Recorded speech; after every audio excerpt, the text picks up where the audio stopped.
to the Phoenix Suns Solar Panel Podcast here on YouTube. If you are watching us live, we appreciate you joining us. As always, we do have Mr. Greg Esposito.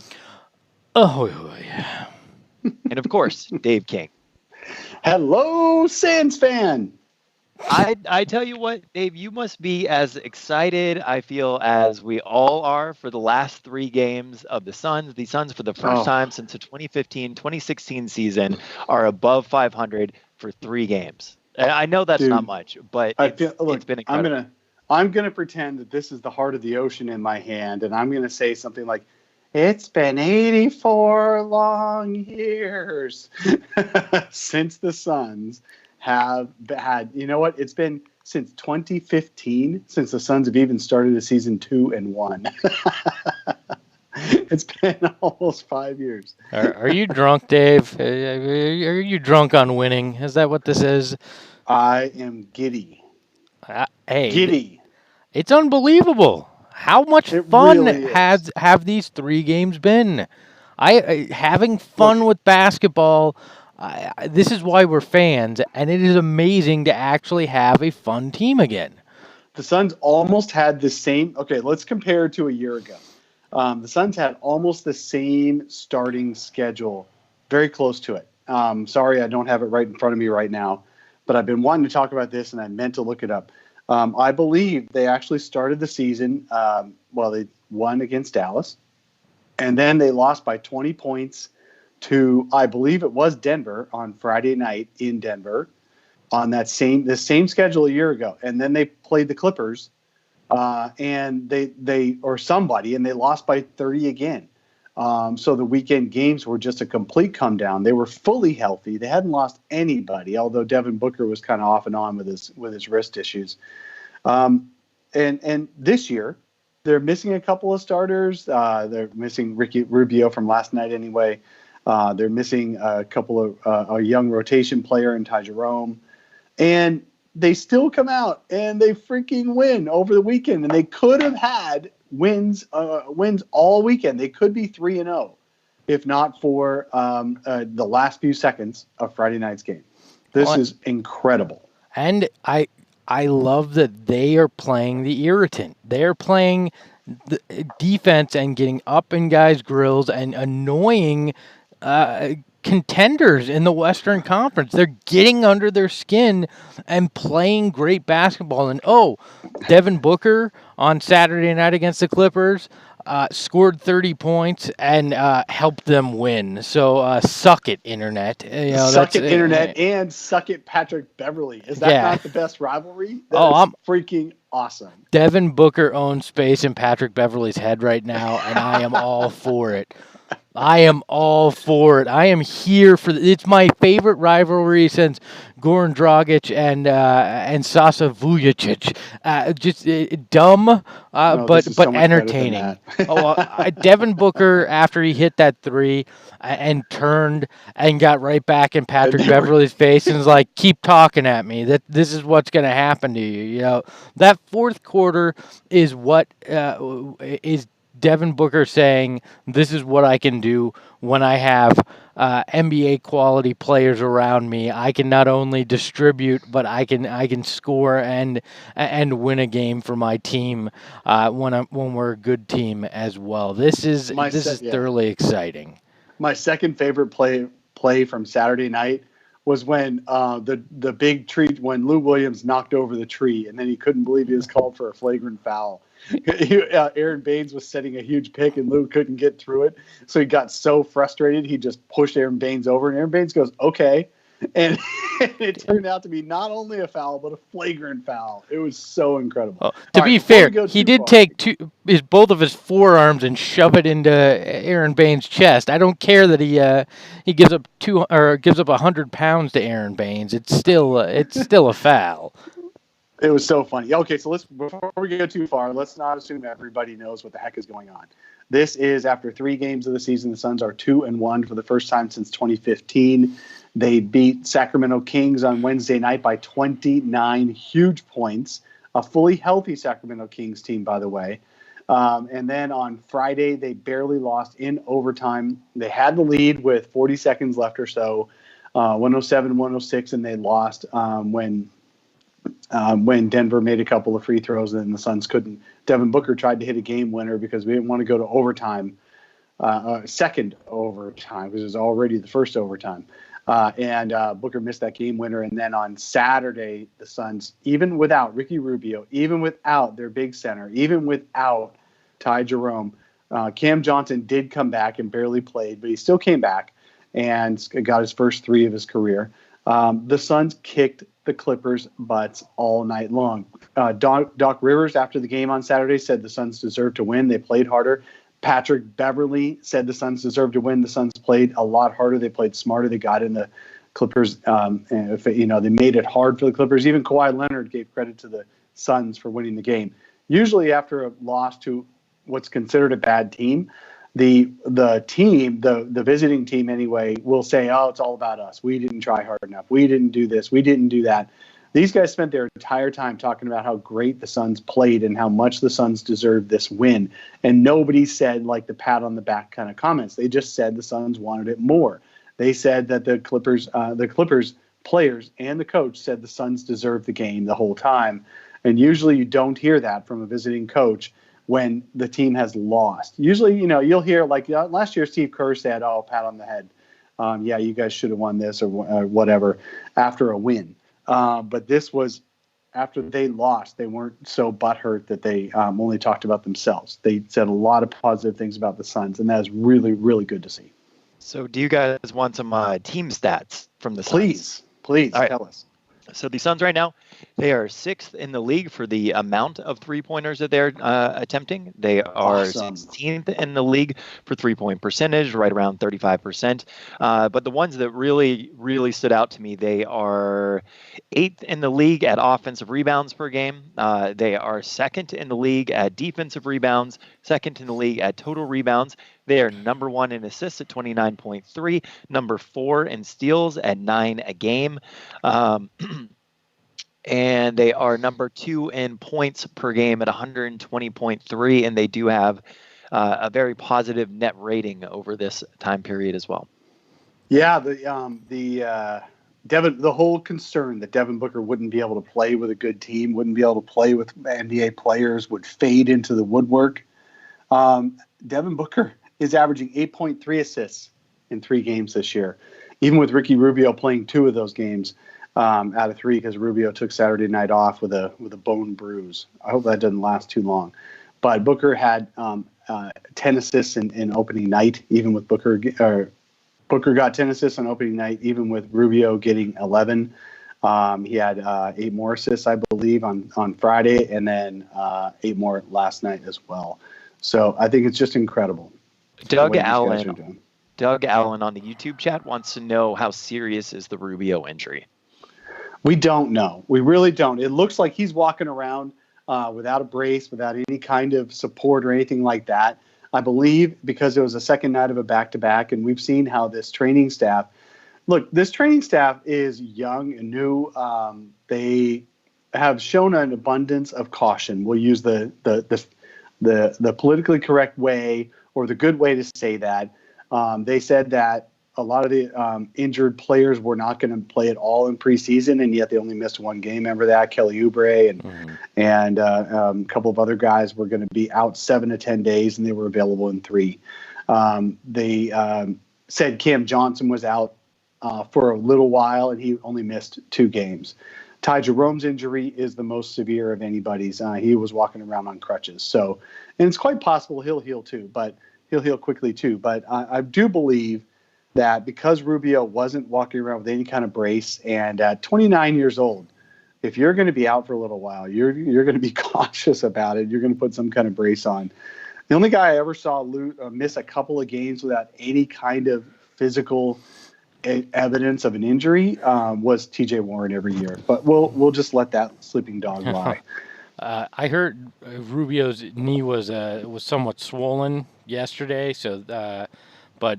It's a bruise. I think he'll, if he's not back for Monday's game, which he's probably highly motivated to come back for Monday's game since they're Yes, playing the against Jazz. Utah. Oh my gosh. Yeah, so it would not shock me if he's This playing week the Suns Monday. play Utah. They play Golden State. I don't have the whole schedule in front of me, but those are 2 games that are coming up.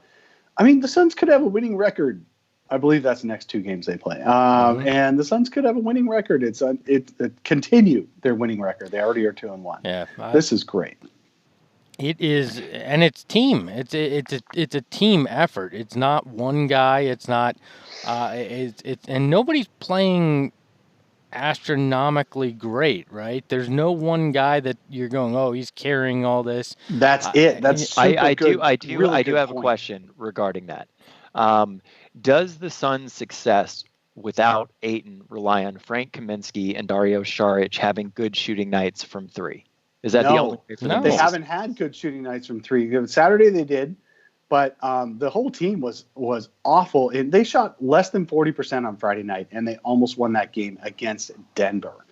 What Devin Booker said is that they're playing, and he's right, they're playing really good defense. And I tell you what, man, didn't we spend all summer, and a lot of the blogs and podcasts spent all summer talking about how the Suns might be good offensively, but their defense was going to be terrible. Horrendous, I almost said. Yes, horrendous is exactly horrendous, what we thought they would because be. everyone's saying, oh, Sarge can't play defense, Kaminsky can't play defense, Booker can't play defense, nobody can play defense, all these guys are so bad. Yet, I didn't look at the stats this morning, but the Suns were 6th in defense after 2 games, and I'm sure after playing the Clippers, they're going to be a little bit lower because they give up 122 points, but that defense was legit. And by defense, you mean points allowed? I was looking at points allowed per 100 possessions. All right. Steve White. Because the Suns, by the way, the Suns are also playing with super fast pace. They're taking quick shots and they're forcing turnovers. And so the Suns are playing at one of the highest paces in the league as well. And so their points per game are going to be higher than their points per possession. The thing with the defense too, I think we undervalued how important the chemistry side is to defense, because it's about communication. It's about playing together as a team on that, and they've been doing that. And you can hide a lot of individual defensive deficiencies when you play smart together as a team, and they've done that, and they found ways to just interrupt the flow of their opponent's offense, and that's been huge. Monty Williams is about the 18th Suns coach in a row, something like that, who said, we're going to focus on defense in training camp. I mean, every coach says that. But this is the first team I can remember in a long time that actually came out of preseason and training camp playing harder defense and not being worried about how much shots they're making on offense.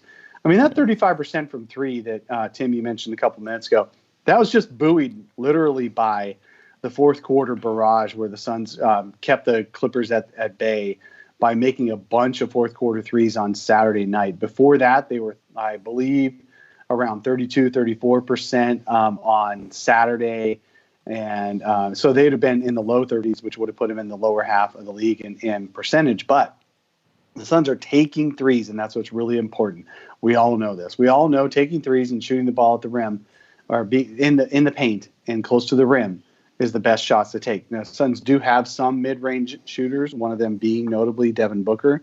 But Devin Booker forced Pat Bev's 5th or 6th foul on a mid-range. So I'm okay with Devin Booker shooting mid-range when he makes half of them. If you are watching on the YouTube chat, do us a favor and hit that thumbs up button. It really does help us out with the YouTube algorithms and that sort of thing. So it's a way that you can contribute to the show. Landon Alverson, he has a question which I do think is important. Is the Suns' success we're seeing right now simply due to them surprising teams? No. Some of it. No, some of it. So, yeah, some of it. In particular, I think against the Clippers. The Clippers probably came in not expecting the kind of tenacious D, pun intended, that they got from the Suns. But I don't think this is a simply opponents playing down to the level of a team. This is actually a Suns team who is playing very good basketball right now, and not let's not diminish that by acting like somehow the Clippers played down to them or the Nuggets played down to them. I think it's actually the reverse. I think the Suns played up to the challenge that was both of those teams, and it's been impressive. Patrick Beverley after the game on Saturday said that it's the Clippers who have the target on their back, where teams are going to give them their best shot. Teams are going to fight harder against the Clippers than most any other team. Pat Bev said that he's expecting these guys to be giving their best shot to the Clippers all season. The Clippers have to be ready for it, and they did clearly come in not ready for the Suns to be one of those teams that did it, because they blew out the first two teams that they played. The Clippers did, and then in the on Saturday, I'm sure they came in because the Clippers had won against the Suns 12 straight times. The Clippers had won against the Suns by probably an average of 842 points a game. I mean, the Suns were getting killed by the Clippers the last few seasons, just shellacked, especially on the second night of a back-to-back. So I am certain that the Clippers came in expecting a fairly easy game on Saturday night, and they didn't get it. And then they couldn't figure out how to actually stop the Suns from making three-pointers. So by then it was too late. If the Clippers knew what they were in for against the Suns, it might not have been a Suns win. I totally get it, because then both teams are focused. I think that downplays how well this Suns team is playing, and the energy level, the effort, and what they're coming out with. What I think we're seeing is the fruits of Monty Williams' efforts. He basically had 2 training camps thanks to the very bizarre preseason scheduling that we saw. So they had that 8 days before the regular season started that they basically ran a second training camp, and this team has come out prepared to play. And Monty Williams, the key to me in Saturday night's game, and I tweeted about this, but it was a very little thing. But late in the third, the Clippers start to go on a run. Literally, it was like 2 plays in a row, and Monty Williams calls a timeout right away. And in the past, the Igors of the world, the Earl Watsons, even they don't call that timeout. They let the game kind of play, and then it's a 10-0 run before they call that timeout, right? Yeah, Monty calls that timeout and kills all momentum that the Clippers had, and I think it's those kind of little things that have been also a difference maker so far this year. Yeah, I absolutely love when, as soon as Monty won't even work, it won't even be a score-based timeout sometimes. Like that, that's true, absolutely true, Greg. They stop the momentum after a couple of plays there. But Monty will even call timeout when the Suns are up, Suns are down, whatever it is, on a single bad defensive play where they didn't have good transition defense, when they allowed a layup on offense, and it's something where somebody totally missed an assignment. He'll just call timeout to stop and talk and let them talk to each other, and then he'll talk to them about what's going up next. But basically, Monty is giving the players an opportunity to talk each other up and get each other back on the right page. Because what happens in timeouts, and we all know this, but not everybody picks up on it. A timeout lasts about 2 minutes. The first minute and a half of a timeout, the players are huddled on the bench while the coaches are huddled on the court trying to figure out what they're going to do next, right? That's just the way it is. So what Tyler Johnson was saying about last year and DeAndre Ayton was saying about last year is guys would just sit quietly in that circle on the bench, just kind of waiting for the coaches to show up and tell them what to do. And then there's 30 seconds or so for the coaches to plan out the next play, and then that's it. So this year, what the players are actually doing is they're talking to each other during that minute, where they're telling each other what's going on, what's right, what's wrong, what they got to focus on, where they messed up. They're coaching each other themselves, and then Monty just has to come in and tactically tell them what to do next. He doesn't have to. A coach is not a motivator during a game. He really isn't. He's a tactician during a game. And the players have to motivate each other. And I thought, so that's just brilliant. And so when Monty calls timeouts, he's really giving his players a chance to coach each other up. before he tells them exactly maybe what they missed, and then he moves on to the next play. Because you don't have time to be motivational in the middle of a game as a coach. You have to be tactical. What have you guys thought about Monty Williams' rotations so far? Well, at first I thought, at least from a point guard position, I was wondering why we were seeing so much Javon Carter, but Javon Carter proved why we're seeing so much Javon Carter. I'm guessing that Monty Williams and the staff saw the effort and the hustle and the defensive veracity during practice and preseason or training camp that earned him that time. So overall, I've been fairly happy with the rotation. Would I like to see more minutes from Mikal Bridges? Yes, but I think we'll get there with that. But overall, he has adjusted to everything that's been thrown at him, has gotten numerous guys involved in this rotation, and I've been fairly happy with what he's doing. Look, it's just a 3-game run, right? But you're right, Greg, that he's shown it all the way through training camp and preseason, and that's how he's getting these minutes. It does help him that Ty Jerome has been injured, but I think he would have gotten these minutes anyway. Monty actually started when Ty Jerome was healthy. Monty started Javon Carter the one game that Ricky Rubio rested in preseason. So we know who Monty's favorite is amongst those backup point guards. And you know what? Javon Carter is proving it. He also, next to Booker, he is the type of defensive-minded guard that you want out there next to Booker. Absolutely. And you know what? So Doc Rivers does a little monologue after each opposing coach does a little monologue press conference at the end of each game. And Doc Rivers mentioned 2 players for the Suns that he said overall the team deserved to win. Even if the Clippers had found a way to win that game, they shouldn't have been able to. And it's a good thing. He goes, they deserve to win. I'm glad they got the win.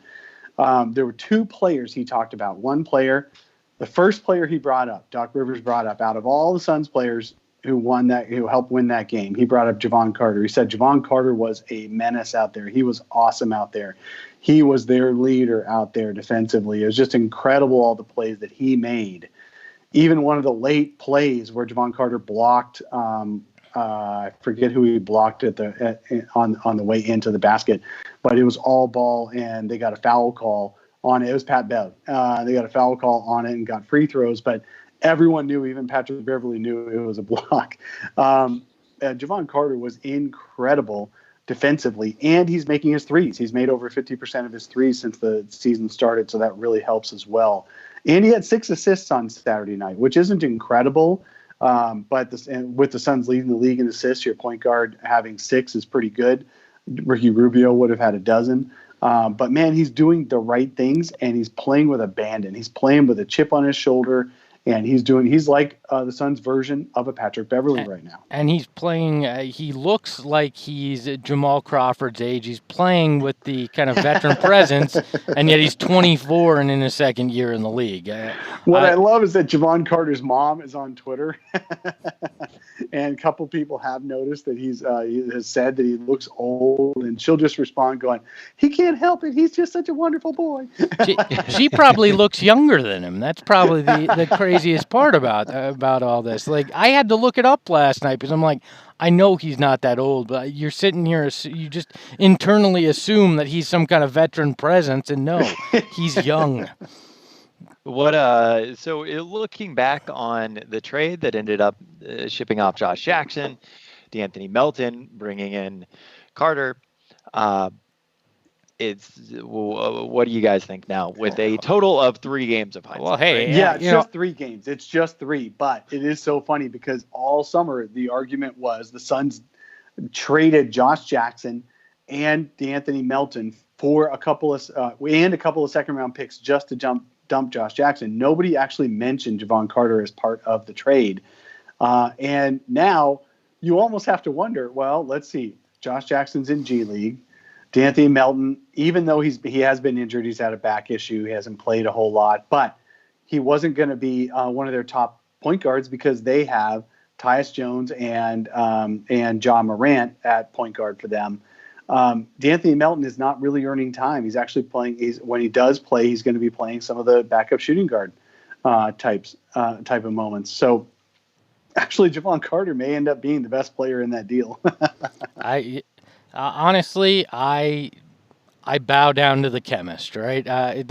James Jones has figured out a way to, and I get it. It's 3 games, and overreaction is aplenty right now. But if you look at this, you cannot deny that this is a better team from a talent perspective, a deeper team than we've seen. Oh, and they actually are coming together as a group, which we have not seen in a very long time in Phoenix. And that has to do with the players that James Jones acquired and the coaching staff that James Jones put together. And in a vacuum, we've talked about this numerous times. A lot of these individual moves left people wondering, but when you look at it in totality, this was a brilliant offseason that was executed. And I've been one of the toughest critics that James Jones has had over the last 14 months. And I am 100% impressed with what he's been able to pull off, and am happy to admit that I was wrong.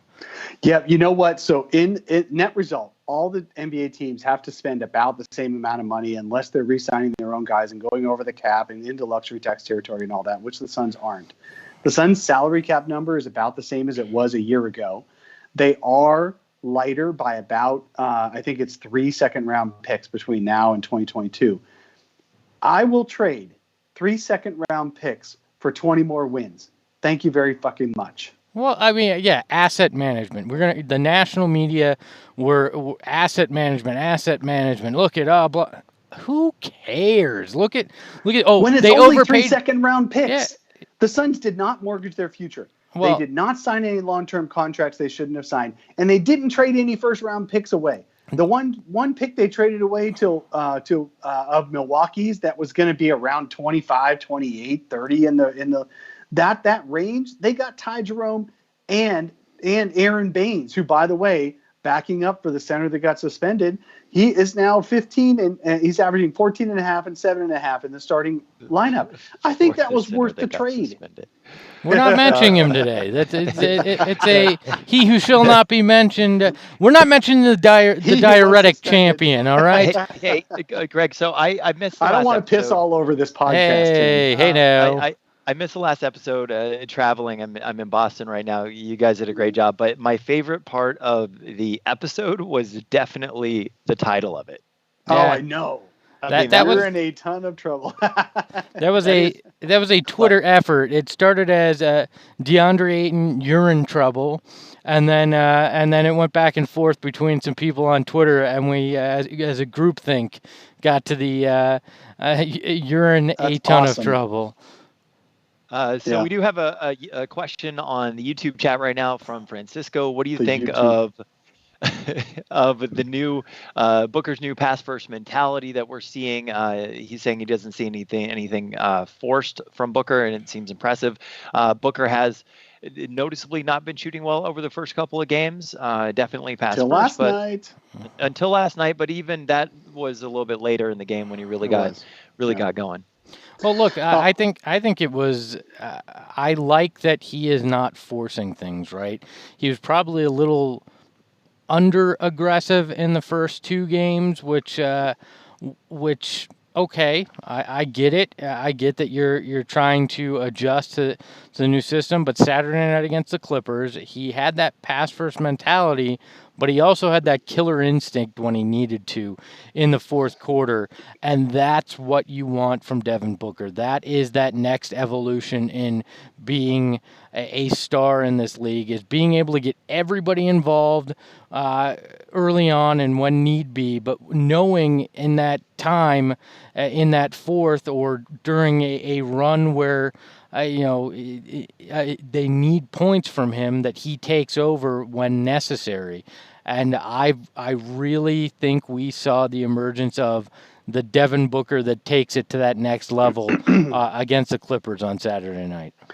Oh yeah, no, it's been so fun. And what's totally fascinating is that the other player that Doc Rivers mentioned in the postgame was Devin Booker, and it wasn't about Devin Booker making shots. It was about Devin Booker keeping his head during a tough game when people were in his, like a guy like Patrick Beverley was trying to get Booker off his game and Kawhi Leonard was guarding Booker. Those are two of the best defensive players in the entire league. Were trying to defend Devin Booker, and Devin Booker was still making shots in their face. And Doc Rivers he mentioned just the same kind of thing Monty Williams has been mentioning all week, which is Devin Booker is keeping calm, keeping cool. He is staying in control because you do have a tendency as your team's best scorer to try to overscore, to try to overdo it when your team's in trouble, and Booker has not been doing that. Yes, there's been a play or two where you go, Booker could have passed that. But you know what? The guy makes so many freaking shots. You want him taking the shot. He even said himself after the game on Friday when he tried to make the game winner, he dribbled out the last 19 seconds on purpose. That's what Monty wanted. And then he had a choice of passing off or taking the shot. You've got Tyler Johnson, who swung out to for about half a second. He was open for a pass to the 3-point line. Or Devin Booker could have driven into the defense on a switched out pick and roll where they didn't know who was defending him. He beat his defender on Friday night and drove into the lane. And he says the only thing he did wrong was not pull up from 10 feet. What he did is he tried to go all the way to the basket, and he knows, he's like, man, in the closing seconds, I should have known you're not going to get a foul call. And just about anything can happen on help defense. He should have known. What happened was Kaminsky's defender rotated off and blocked Booker's shot after he'd beaten his defender on the way to the rim. And he said, if I'd have just stopped at 10 feet, I could have had an open shot. He even said that. Even we were saying that on Twitter afterwards, but he said that too. And he knows, he's learning. He knows what he's doing. He is going to be the guy who's going to help the Suns win more games than they otherwise would have, even as hard as they're playing. I'm going to throw something out there, and you guys both can tell me I'm way off base if you want. But Saturday night, watching Devin Booker, in my head, all I could think was, this reminds me of prime Reggie Miller, right? Where he would, it didn't matter that somebody's jawing at him. He's going to go right back at him, and he's going to make him pay for that, and have that killer instinct and shoot and just take over when need be. It reminded me so much of some of that classic Reggie Miller trash talk and play. It really stood out to me on Saturday. And what I want to say for sure is that Devin Booker has not changed his game. I'm going to be really pissed when the national media start going, Devin Booker's totally grown up. He's totally changed. He hasn't changed a thing. This is the exact same Devin Booker we've seen the last 2 years. He just finally has people around him. And this validates that 6-4 run. They didn't have Monty Williams at the time. They had Igor and his coaching staff. All they needed was a couple of real players last spring. And Devin Booker showed that he can average 30 points and 7-8 assists in winning environment, because all they added at the time was Kelly Oubre and Tyler Johnson. And suddenly they became a 500 team for 10 games, 6-4. And they would have stayed that well if those guys hadn't gotten hurt. Then all of a sudden you've got Tyler Johnson and Kelly Oubre getting hurt, and now all of a sudden they're back to the team with no NBA players on it. It's just incredible how Devin Booker has just seamlessly not changed a thing, and now all of a sudden he's going to be considered a winning player. Dave, I agree with you in premise. I think there is something that has changed with Booker, and it's a slight thing. It's not a fundamental change, but it's trust. He has trust in his teammates now, which has not been the case in a lot of situations that he's been in his first few seasons. I'm going to make with a the bad Suns. analogy. If you've got a cheating girlfriend and you don't trust her, and then the next girlfriend doesn't cheat and you trust her, that doesn't mean you changed. No. That just means you have something to trust. Well, his teammate trust isn't given; it's earned. That's true, and I think that these teammates have earned that trust, and so it does somewhat shift things like his usage rate, like because he knows he doesn't have to be. He doesn't have to be everything, but fundamentally he is exactly the same guy. No, you're right. Fundamentally, he is the same guy. He's taking the same shots. He's passing the same way. His game evolved over the last couple of years to make him a distributor. It's not this year that change has happened. So I agree in that way, Dave. I would also note that Devin Booker is leading the team in personal fouls, which you could look at as not being a positive, but to me that I see that as him actually attempting on the Oh, defensive end a that bit more. he really is playing great defense, Tim. You're right, absolutely good point. And while he is fouling, it's because he's really pushing through these screens. He's really trying to get at these guys, and I've been very impressed seeing that as well. But I give Monty Williams 1,000% credit because he's gotten a lot of guys on this team to buy into the fact that defense is as much about effort and trying to be in the right spots as it is about talent. And in the past, the effort level hasn't even been there, and this team has that effort through 3 games, and it's made a huge amount of difference. I mean, it pissed off the Clippers on Saturday night. They were immensely frustrated with the Suns, and I'm all for that. If this team can be entertaining offensively and annoying defensively, we're going to be in for some fun basketball games. I do want to know. Drafting Cam Johnson, a bit of an older player partially because he was quote unquote NBA ready. And now we aren't really seeing that much of him. Well, he's had a pulled calf. He's had a strained calf, so he wasn't even active for the first 2 games because of injury. He played a little bit on Saturday, but that was his first NBA game ever in the regular season, and so Monty Williams wanted to settle him in slowly. I'd be willing to bet that he's playing 20-plus minutes a game going forward now that he's back in the rotation, unless he re-pulled his calf and blah, blah, blah, and they have him sit.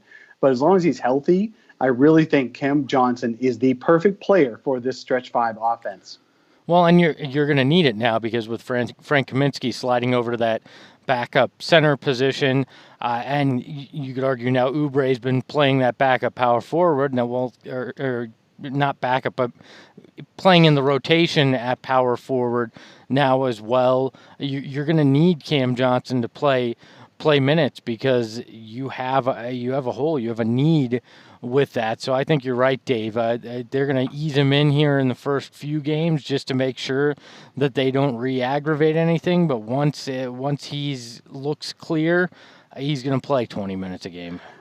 Can we? Oh, we've been dancing around it a little bit, but can we spend a few minutes talking about how Kaminsky Cove has gone from the popularity of Gilligan's Islands Lagoon to South Padre Islands Lagoon? Can we talk about that? Everyone loves Frank Kaminsky now after being the worst signing of the offseason besides Ricky Rubio. Hey, I think we also fall in that camp. I don't think a single one of us was that excited about Frank Kaminsky. I remember. Hey, really quick. Thank you so much to William on the YouTube chat for donating $5 to the show. Really do appreciate that. But it wasn't just us. There were some other Suns podcasters too. I think that we're talking, it was Ed Davis who had just signed for a pretty nominal amount of money. I can't remember where he went. There were $2 million. Ed Davis actually went to, was it the Clippers? Is it Utah? No, it's not Clippers because we would have seen him last night. Anyway, yes, Ed Davis is a very good player. And he signed for less than Frank did. And also Noah Vonleh, who everyone knows is so worth it. Quote unquote. Yes, absolutely.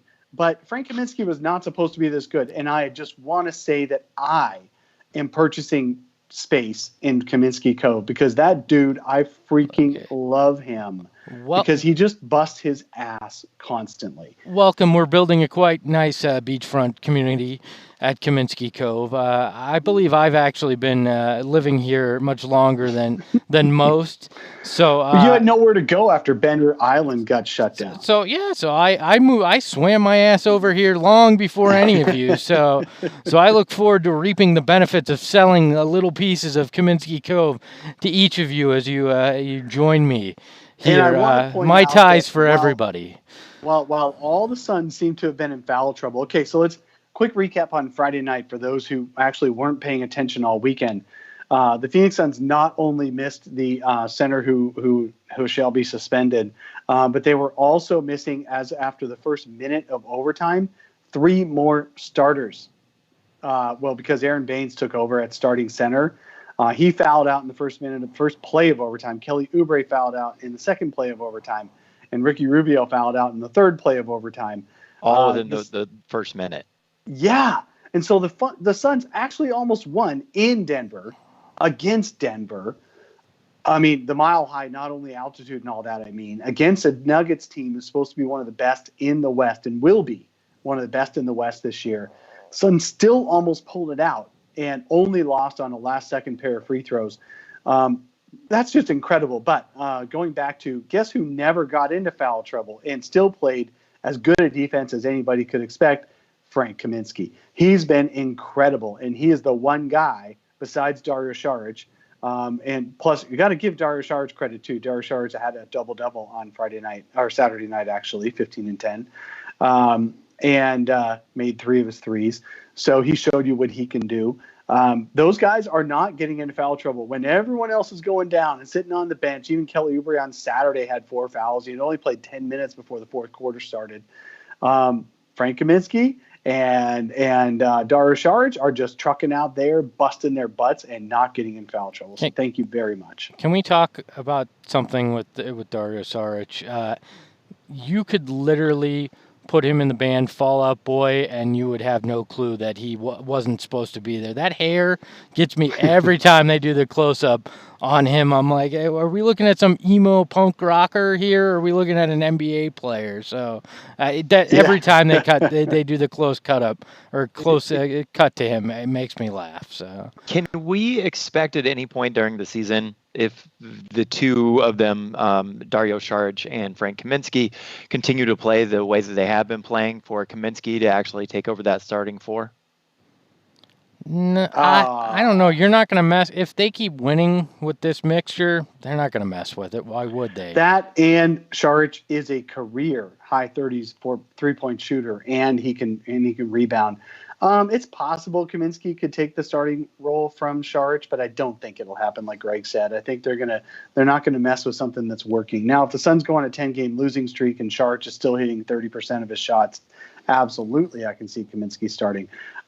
Just because he would deserve it at that point if he's still playing this well, Tim. Yeah, so that's a good point there. But as long as this still is happening, I don't see it.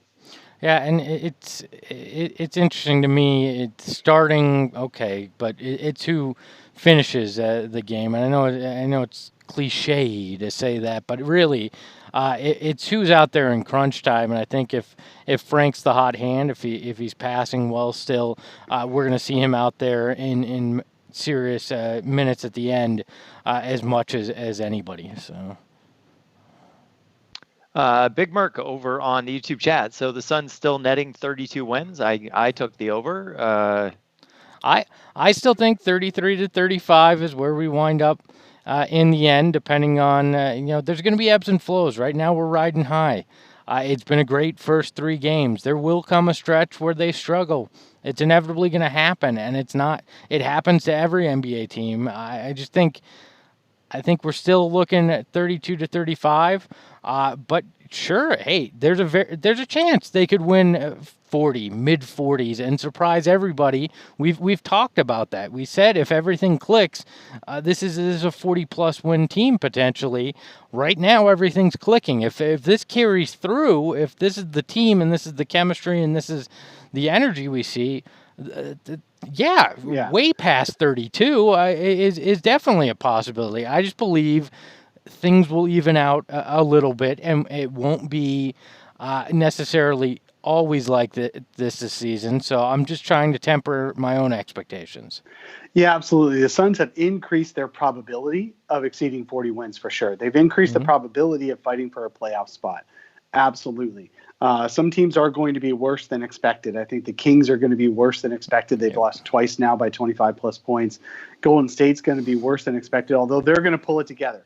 I'm not saying Golden State's going to not make the playoffs for sure, but it's just a tough conference. It's a tough conference, and that goes back to my earlier comments that I think the Suns are catching these teams by surprise just a little bit. Denver did not come in thinking they had to give their best shot to the Suns, and the Clippers did not think they had to give their best shot to the Suns.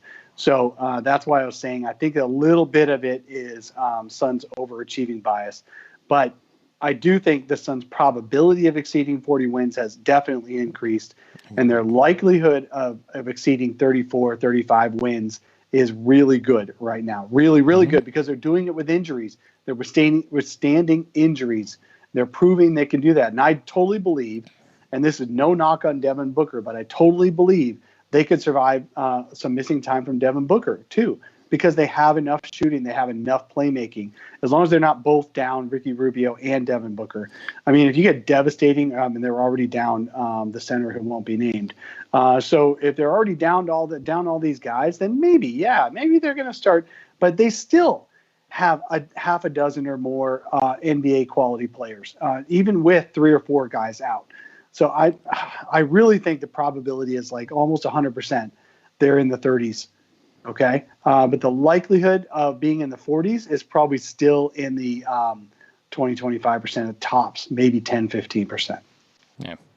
So fouling has been an issue for this team right now. They are leading the league in personal fouls per game. One thought is that when it comes specifically to Aaron Baines, as he's been a career, for the most part, backup center who is used to being able to rack up fouls because he's playing limited minutes, is Monty Williams playing Shaq Diallo a bit more at center, specifically for the reason that the Suns can ensure that at the end of games, they do have Aaron Baines on the floor without having to worry about him being fouled out. Thoughts on that? I think it's just going to depend on matchups. I mean, I don't know that Diallo is going to always be the answer. Maybe it's playing Frank more minutes at center. Maybe it's a game or two Frank starts at center, depending on how small an opposing team is going to play. But you're never going to keep Aaron Baines from playing with that mentality. That guy is going to go out there and play hard, and if it leads to 5 or 6 fouls, he's fine with that because he's setting. Well, that's kind of the point, though, right? Is that you don't want him to stop playing that way, so you want to limit his minutes a little bit during the middle of the game by playing Shaq Diallo. Maybe. I mean, sure, you can play with the rotation to try to limit it, but if he's out there more than 20 minutes, he's probably gonna have five fouls, and I'm fine with that. And right now, it's a necessity that he's just gonna have to be out there, and I think he's smart enough to not foul out with 8 minutes left to go in a game, but with a minute or two left, he may foul out. But I think that's what you want from him. You want that aggressiveness, you want that tone setting, and you want people to know that I'm going to set a hard pick, and if you come in the lane, I'm going to knock you on your ass, and that's what Aaron Baines does. It'd be nice to have him out there for a great deal of the fourth quarter for sure, Tim. So I think your point is super valid because, no matter what, Aaron Baines is going to play balls out. And so having him enter the fourth quarter with 3 or fewer fouls would be ideal. And then having him play most of the fourth quarter would be ideal. For sure, the way that the roster is currently set on the active roster. Absolutely. So Shaq Diallo, the reason Shaq isn't playing is because he's not playing like the rest of the guys yet. He has not played he has not played within himself. He hasn't shown that he can totally fit on this team. And Monty's not going to play a guy just to put him out there. And so every one of the players in the current rotation knows what they're doing. And it feels like Shaq Diallo is a square peg in that round hole right now. Will he set himself and will he become, a good fitting player? Absolutely. Hopefully. But until then, maybe 5 extra minutes of him in the first half, maybe 10 extra minutes of him in the first half.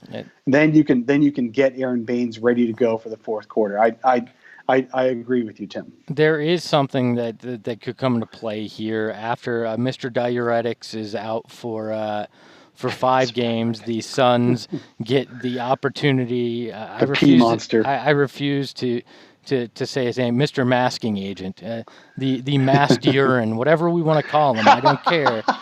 I don't care what we refer to him as, but once he's missed 5 games, they can get a roster exemption to bring on a player while he's out. And so you could see another center brought into the mix, another big man at that time. I'm like Dave. Chuck Diallo may not be the answer. He's young, he's raw, but if you bring in a guy, Gambo was reporting that our Big Sauce I was going to say, was is it interested. Big Sauce time? Was interested in coming back and said if he gets the call from the Suns, he's on the first plane back from Russia to play for this team.